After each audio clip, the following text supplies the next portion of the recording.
Welcome to the Software People Stories. I'm Shiv. I'm Chitra. And I'm Gayatri. We bring you interesting, untold stories of people Associated with the creation Or consumption of software-based solutions. You'll hear stories of what worked, and sometimes what didn't, you will also hear very personal experiences. and insights that would trigger your thoughts And inspire you to do even greater things.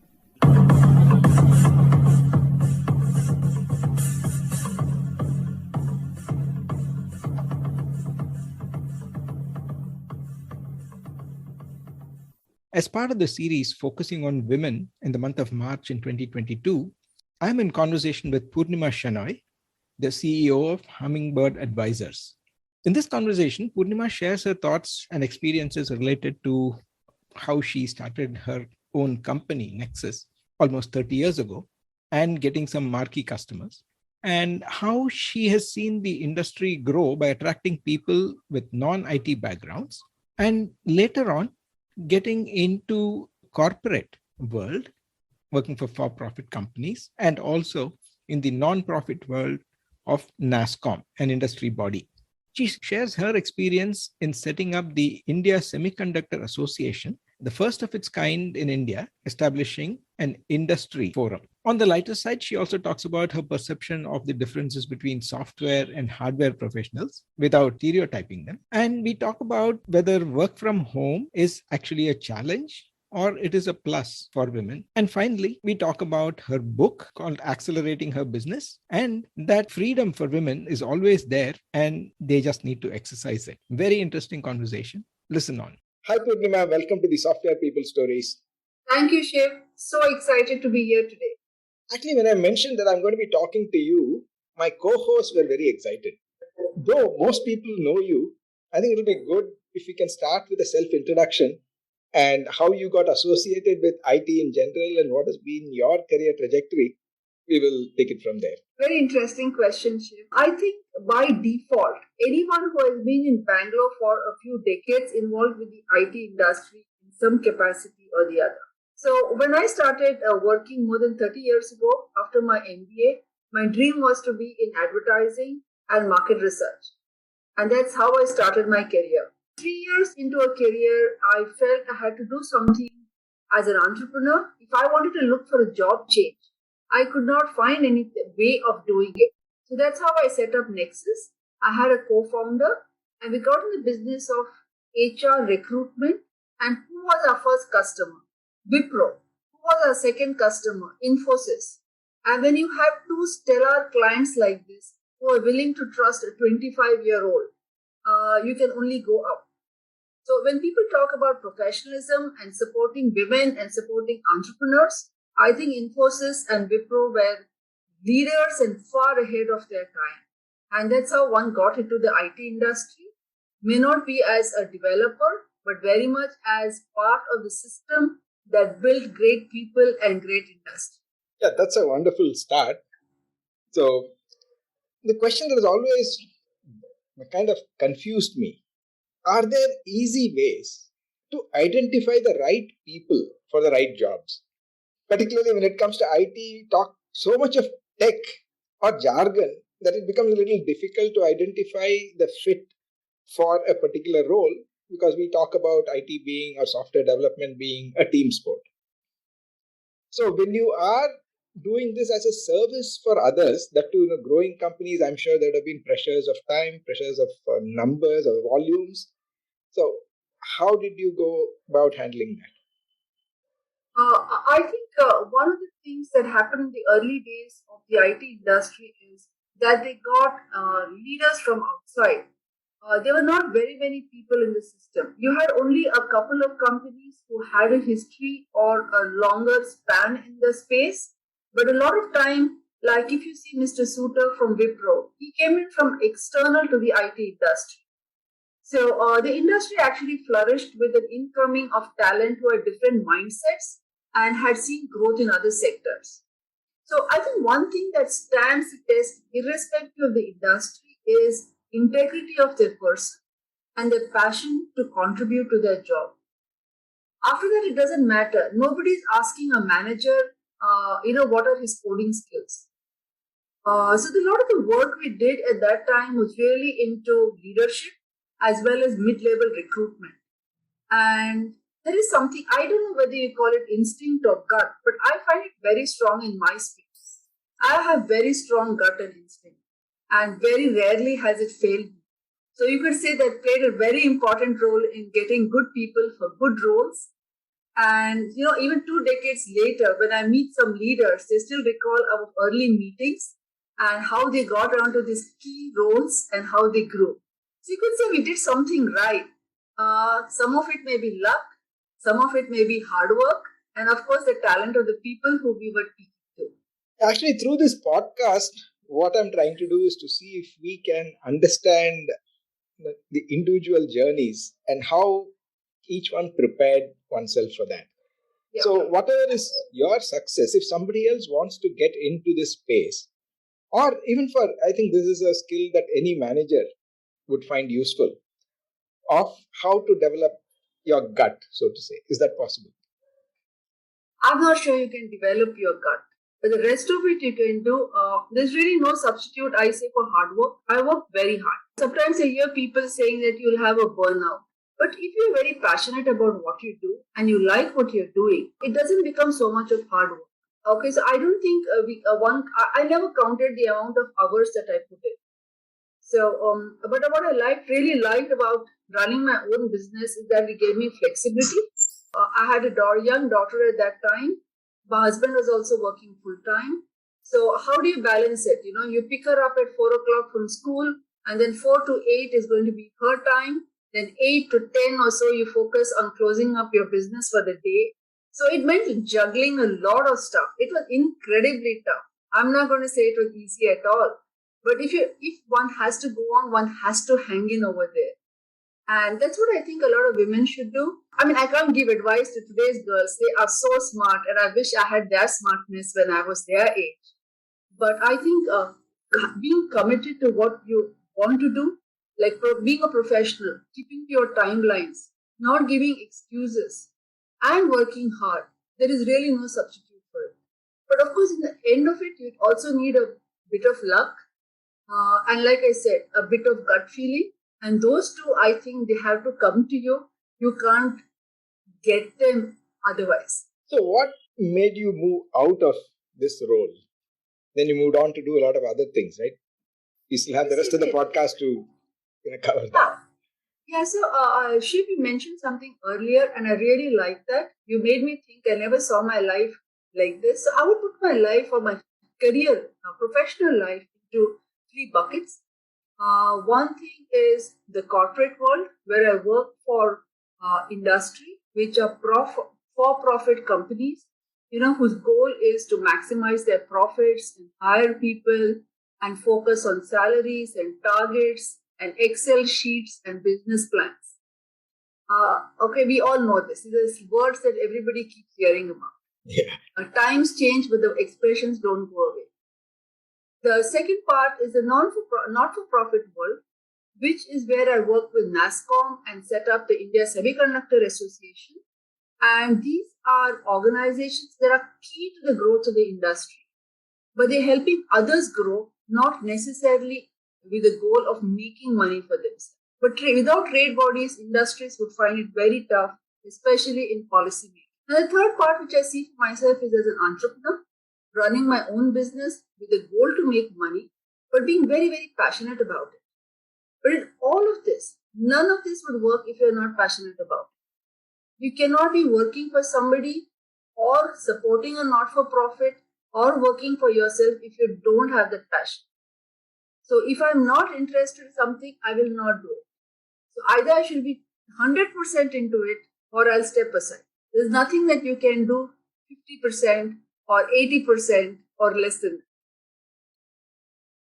that. That seems simple, but then I guess it takes a long time to put yourself fully into one thing and do that. Because there'll always be some distractions. I don't know otherwise, Shiv. I wish I did. I don't know how to give less than 100%. So I don't know whether it's a plus or a minus. But that's the nature of the beast. Stepping back a little bit on your association with NASSCOM, I just want to abstract it a little bit, and I have two questions based on that. One, from say being a service provider in the corporate sector or even as an employee in the corporate sector, where a lot of things are defined. Right? At least you have some goals, you have maybe some specific domains you work in or specific things that you need to do. Two, setting up something new like your ISA, where there is no precedence or there is no benchmark to say that no, this is what this can do or what some other association somewhere else has done. Will the same thing be possible here, etc.? How do you even conceive of the goals or some milestones that tell you how you will make progress? So that is the first question. So let me address that question in the context of setting up ISA. ISA is the India Semiconductor Association. I was employee number 1 and we set it up in 2005.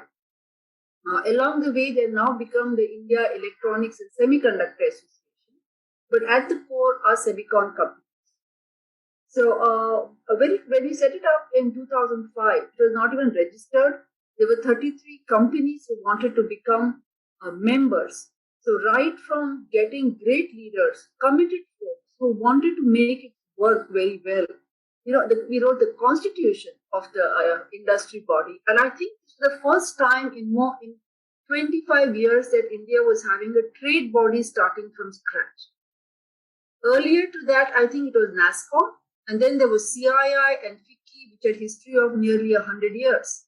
So starting a trade body from scratch, but not copying others, but trying to do something specific for a sector, there was challenge, I will tell you. And I had people saying, why should I become an ISA member? Trying to find the answers for that, where you're satisfying industry, you are selling to government the concept of a separate sector called semiconductors and electronics, and trying to making them focus on it from a policy perspective, and then trying to make sure there's bread, butter, and jam to run the trade body. So there was corporate, there was not-for-profit, there was entrepreneurship, it was all in one. But the best part of it is, and I always say this, the semiconductor industry has the best human being. And the average person out there is a master's or a PhD, and the bachelor's is from a top-notch university. So I think it rubs off on everybody working there. I still think I was so very fortunate to be there in that space. I still have deep relationships and I do business with the sector. But 2005 to 2022, I'm so happy when the government has given electronics and semiconductors so much of importance today. What we started more than 15 years ago has grown into such a big...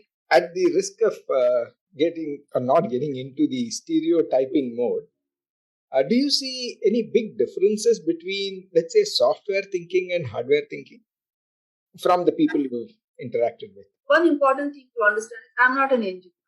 And I saw it as a singular plus because I did not get embroiled into technology. I could see it something to build from the outside. I'm very poor with acronyms. I cannot get acronyms. And semiconductor industry, people will talk of DFM. I didn't know what they were talking about. So I could very happily say, I'm not an engineer. I don't know any acronyms. I don't understand what you are talking about. Simplify it for me. And also it helps simplification because when we're talking to government on policy matters, neither they do understand. They also don't understand acronyms. At least with the government, I could speak the language that they understood. Okay, so that was a plus. The other difference which I find is software is the industry of MBAs, at least from my perspective. And hardware is the industry of the MTechs and the PhDs. Totally different mindset. Yeah, I never looked at it that way.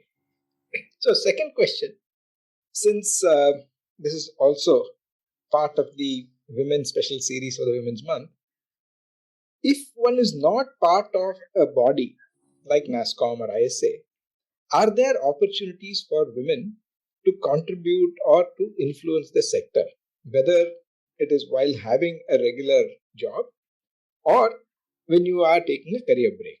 I'm not sure how to answer the question, Shiv, because I don't think being a part of a trade body is actually aiding a woman's career, so as to speak. It could aid any professional's career because it gives you a platform for visibility and contribution. So that's on one hand, you're talking about leadership and visibility and contribution. So that's on one part. The second thing is about women who are taking a break or who are coming back to work. I'm so glad today there are so many platforms for women to do that. So I support Aspire for Her, which is a community platform for working women, and they have a very strong vertical on return to work. And Amazon and HSBC and all of these corporates work with them specifically to source women who are wanting to come back to work. So I think corporates today are very cognizant of it. That you cannot cut out 50% of the workforce because they're having your babies. So I think it is good what is happening today. Still, there's lots more to go, but I think the start is good. The next one, again, with a focus or a curiosity on how some of your experience can help other women. The difference you see, you mentioned working in corporates, both large corporates as well as you've been an entrepreneur working in a startup kind of environment, being an entrepreneur or working in industry bodies. Are there any tips for women to prepare for a transition from one to the other? I think as women, we need to have more confidence in ourselves. Women are often so apologetic and self-effacing. I don't think that is needed at all. I think we women are incredible. Okay, we manage we manage so many things simultaneously, and we do very well in each one of them individually. I realized very early in my career is that I needed to have confidence in myself, take the initiative to build a relationship, and I think networking is something that women can do much better. A lot of things are often old boys networks, and women are not part of it. But now you have women's networks and women's groups who are incredibly supportive of each other. So I think today's girls, if they're committed, a lot of them are very committed. I think they're onto a good trajectory. India as a country has never had an issue in STEM subjects for women, and I often get very mystified when people talk about increasing the women in STEM in India. Please look at all of South India. See the number of girls in computer science and electronics and the BScs in mathematics or all the related space. STEM is not a problem. Entry of women into the workforce is not the problem. But retaining women at the mid-level, that is where the problem is. And I think that's what companies like TCS are doing a singularly great job. How do we retain women? How do we give them flexibility? How do we get them to come to work? That is going to make it. So has this work from home changed anything or impacted or put more pressure on women? I hear two sides of it. On one thing, people who live in small homes, people, let's say in certain cities where very cramped accommodation, if you have the husband, wife, and a child in the house, it's very difficult to have your Zoom calls peacefully, for example, and to have meetings. The child is also in their online class, so they often have a problem, how to find space, physical space for each of them to work and do well. But on the other hand, I think it's a very good plus for women because it will keep them in the work. The whole problem was I take my child to a creche, I drop my child to a creche, then I go to office, and the evening I rush back, I pick my child, I go home, I cook.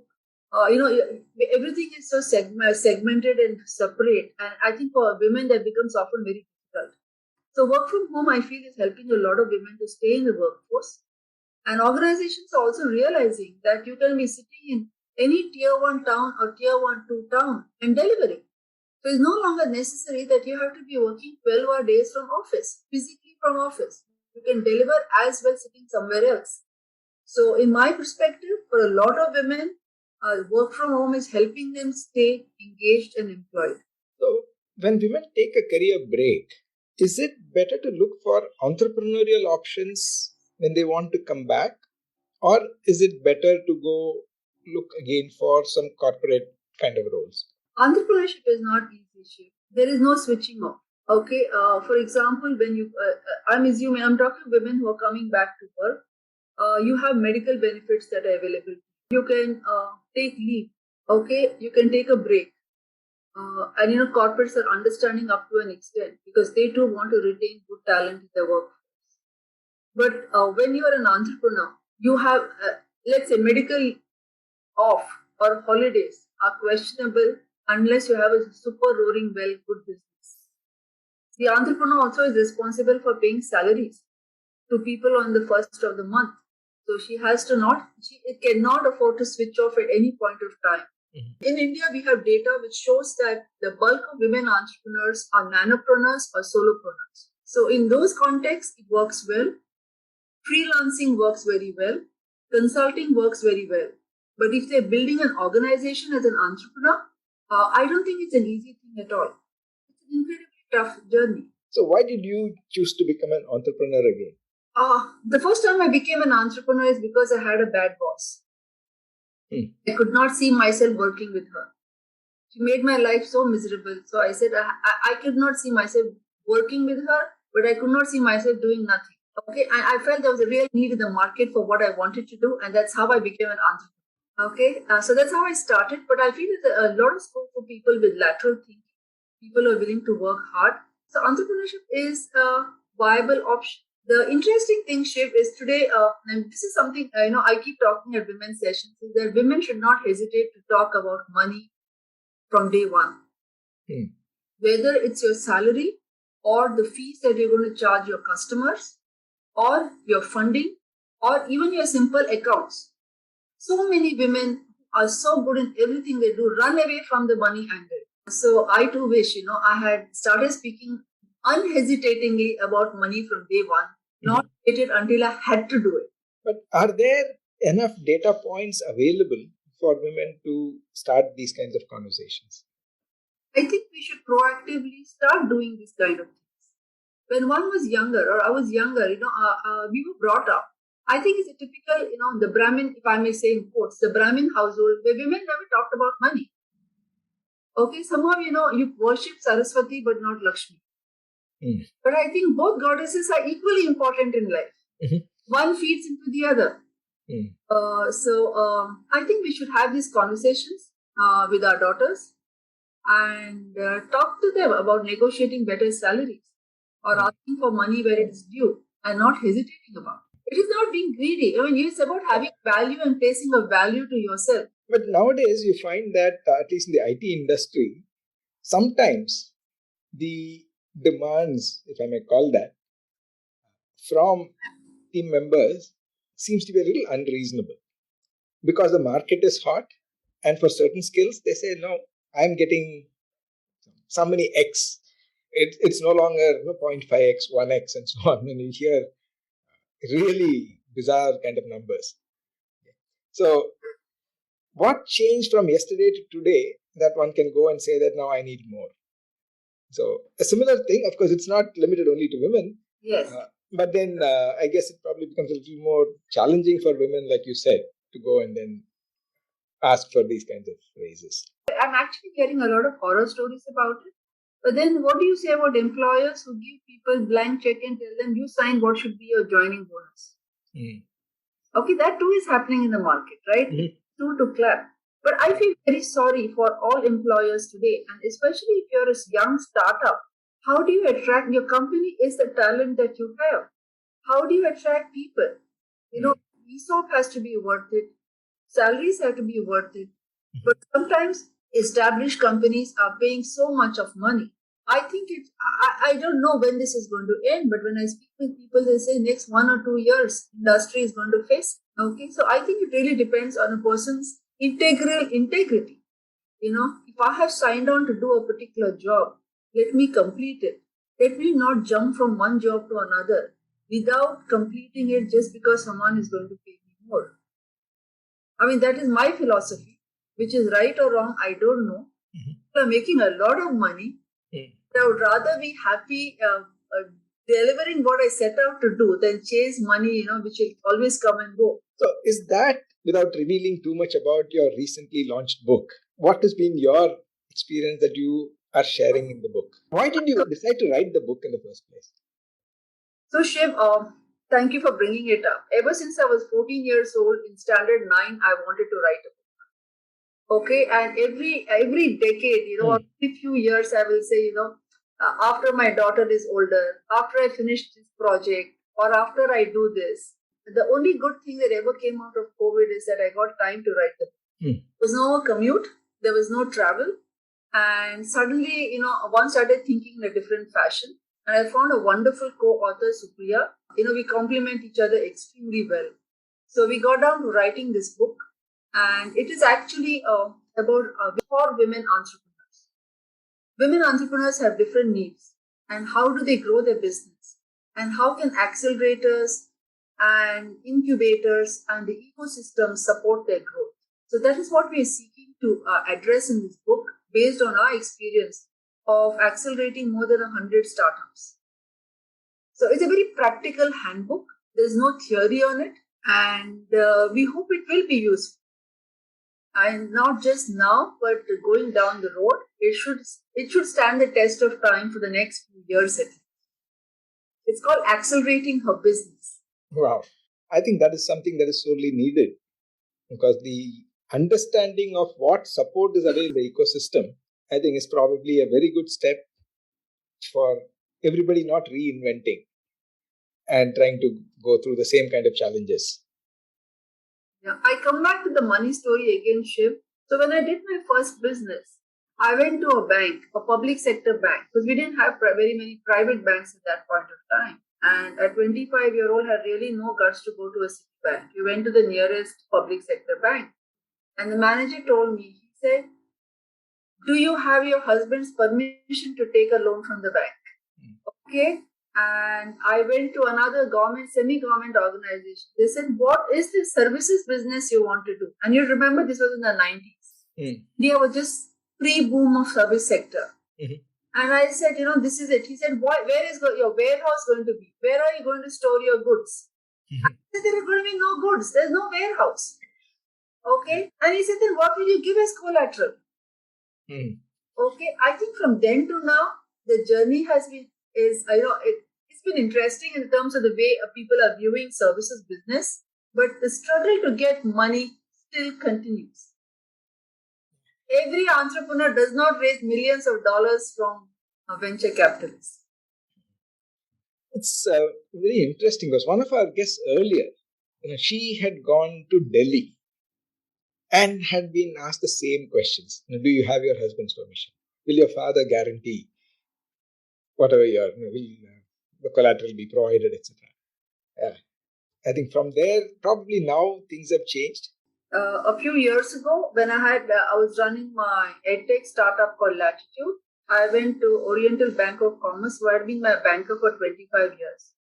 So the manager at the Residency Road branch asked me the same questions which I had been asked 25 years earlier.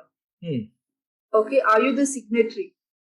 Will your husband come and be the co-signatory? Nothing had changed in his mind.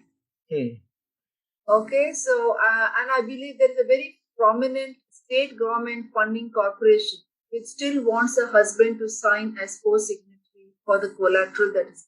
I think change is happening, but may not be at the speed at which women are changing. Yeah, we tried to touch upon this last year, but I guess I'll ask the question in a slightly different manner. In addition to whatever support is being provided, or whether companies are considering, or what is there in the ecosystem to support women, what is the expectation from women of men, so to say, in general, to support women in their careers, in their ambitions, whatever they want to do? Like you mentioned, it is not just at work. I think even when you went to the bank, the kind of attitudes or the kind of probably systems that they are used to, how can the narrative change to make it easier for women? Yeah. So there's a very interesting line that I've heard. And sometimes people have told this to my husband. You're not bad. You have given your wife freedom to do what she wants. And I say, freedom is always there. It's not, you can take it away. You can't give it. Okay? And what is this business of giving and taking freedom? Everybody has a right to earn their livelihood. Everyone has a right to pursue their dreams and their ambitions. Why should it be by gender? We bring up our girls and boys, very, especially in cities like Bangalore, we bring them up with the same kind of rights and duties. So how can you at a certain stage of their life curtail it?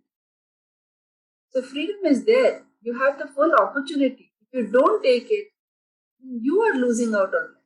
Other people cannot dictate what you should do and can't. Yeah, that's good. You mentioned earlier in the context of, say, money, asking what one deserves. Yeah. Similarly, what is the easiest way? I don't know if it is easy to say that this is what I want to do or don't want to do. It may be about your career doing something different. It may be getting into probably an entrepreneurial space, which normally is not, doesn't have too many women, etc.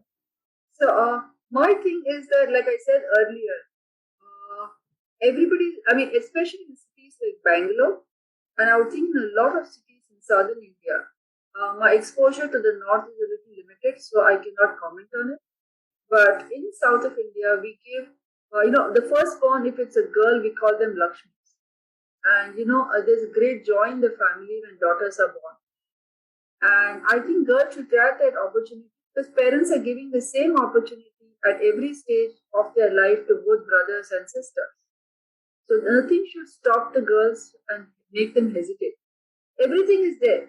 You just have to decide what you don't like. Maybe that will help you eliminate things that you don't want to focus on. But then run with what you have a passion and what you like.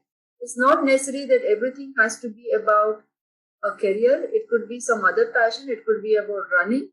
I love walking. I'm at Cubbon Park every morning because I love the air and I just like the whole ambience. But it could be anything. My friend Maya Chandra, who's a filmmaker, is photographing the flowers of Lal Bagh every morning, and each flower every day has a different angle.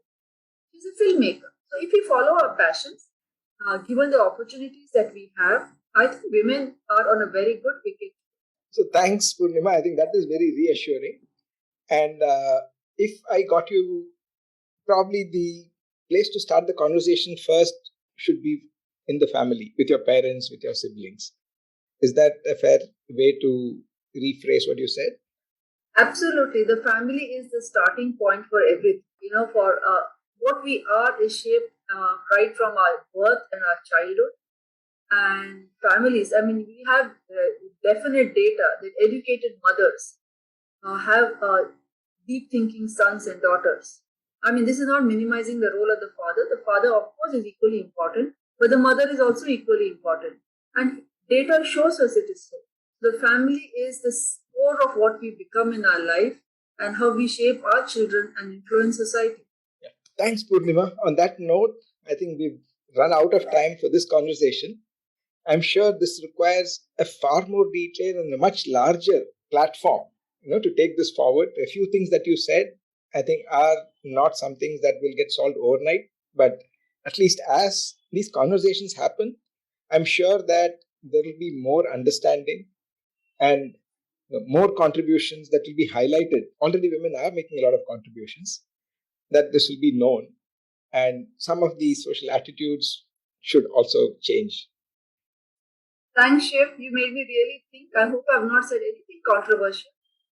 I'm generally a peaceful person unless riled. So I hope I've given enough stuff to you. And thank you for making me see and think of things in a different fashion, in a different manner. Thanks. Thank you.